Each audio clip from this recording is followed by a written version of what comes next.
Il vous attend de pied ferme et le nez en l'air ce matin dans l'Ain du côté de Villars-les-Dombes. Oui, bonjour Dari Kaling. Alors, en cette journée internationale des oiseaux, vous êtes ce matin dans un lieu unique où l'on peut justement observer les oiseaux du monde entier. Combien il y a d'espèces dans ce parc ? Alors on est au parc effectivement de Villars-les-Dombes et il y a à peu près 300 espèces à découvrir au fil des saisons. Et justement, Gilia, on va en parler avec Éric Bureau, qui est vétérinaire au sein du parc. Bonjour Éric, expliquez-nous quelles justement espèces on peut voir derrière nous. Alors là, on a des pélicans frisés. En fait, c'est le plus grand des pélicans qui vit à l'état sauvage en Europe et en Asie. Et c'est une espèce qui nous tient particulièrement à cœur parce qu'on a été le premier parc au monde à les reproduire. Alors, je pense qu'on a eu de la chance, pas parce qu'on est forcément les meilleurs, mais parce qu'on a eu de la chance. Et c'était une espèce menacée, donc à partir de cette reproduction, on a beaucoup travaillé. On a envoyé beaucoup d'oiseaux dans d'autres parcs européens, une quinzaine de parcs européens maintenant, des colonies de pélicans frisés qui sont nés ici. Donc la population est stable génétiquement en captivité sur du long terme. Et là, on travaille maintenant dans une deuxième phase sur des projets de réintroduction de cet oiseau qui a disparu d'une grande partie de son aire de répartition de l'origine. D'accord, et donc effectivement, il y a aussi des spécificités. On a plusieurs espèces, Julia, qui cohabitent ici, au sein du parc. Et dites-moi, Dari Kaling, on ne fait que les observer, ces oiseaux ?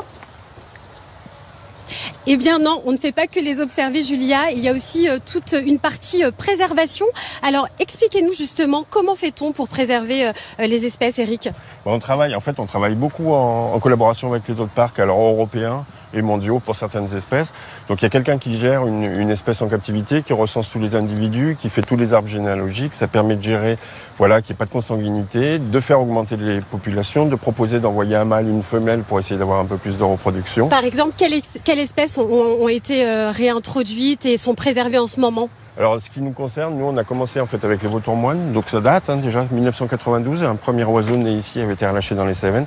On a continué sur cette espèce, on travaille beaucoup sur cette espèce, on a fait même un centre spécialisé d'élevage pour cette espèce en coulisses, qu'on appelle le centre Bernabé, Gypaète barbu. Cette année, il y a des ibis chauves qui sont partis chez nous, qui ont été relâchés en Espagne sur un programme qui existe déjà depuis 7-8 ans. Des spatules blanches aussi ? Alors les spatules blanches, c'est plutôt des oiseaux qu'on voit, qui arrivent dans la région, qu'on voit au parc et notamment qu'on voit lors des comptages. On fait chaque année, alors ça c'est plus pour la faune sauvage, on participe chaque année au comptage wetland, c'est des comptages internationaux qui sont faits dans 150 pays dans le monde, sur la même période. Et donc la préservation continue, Julia, on est au tout début finalement d'une partie de la préservation pour certaines espèces. Dites-moi, la Dombe, c'est un territoire, c'est ça, aux 1000 étangs. Pourquoi ils plaisent tant ces étangs à tous ces oiseaux-là ? Eh bien effectivement, puisque les étangs, c'est une spécificité de ce territoire. Et géographiquement, cette spécificité de la Dombe, qu'est-ce qu'elle apporte aux oiseaux ? Alors la Dombe, oui, c'est une région où il y a à peu près 10 000 hectares d'étangs, 1000 étangs, 10 000 hectares d'étangs. Elle est très très bien située, en fait, elle est sur un axe de migration pour les oiseaux. C'est tous les oiseaux qui prennent l'axe du Rhin, de la Saône, du Rhône et qui descendent les côtes méditerranéennes pour traverser Gibraltar. Et puis elle est un peu au nord et un peu au sud. Alors on a des espèces du sud qu'on voit plus au sud de l'Europe qui nichent jusqu'en Dombe, comme les chasses blanches, et puis inversement des espèces plus nordiques qui nichent aussi en Dombe. Donc c'est une région très très riche pour les oiseaux. Pour ça pour l'hivernage, mais aussi pour la reproduction. Et alors justement, on a derrière nous un étang. Alors en ce moment, il est très bas, mais qu'est-ce que vous pouvez nous en dire ? Là déjà, on voit un oiseau au loin, qu'est-ce que c'est ? Oui, alors là, il y a un cormoran qui passe en volant, qui passe au-dessus du parc, il y a un héron qui est posé. Alors oui, là, l'étang est vide actuellement. Chaque année, on le vide en hiver, il commence à reprendre de l'eau.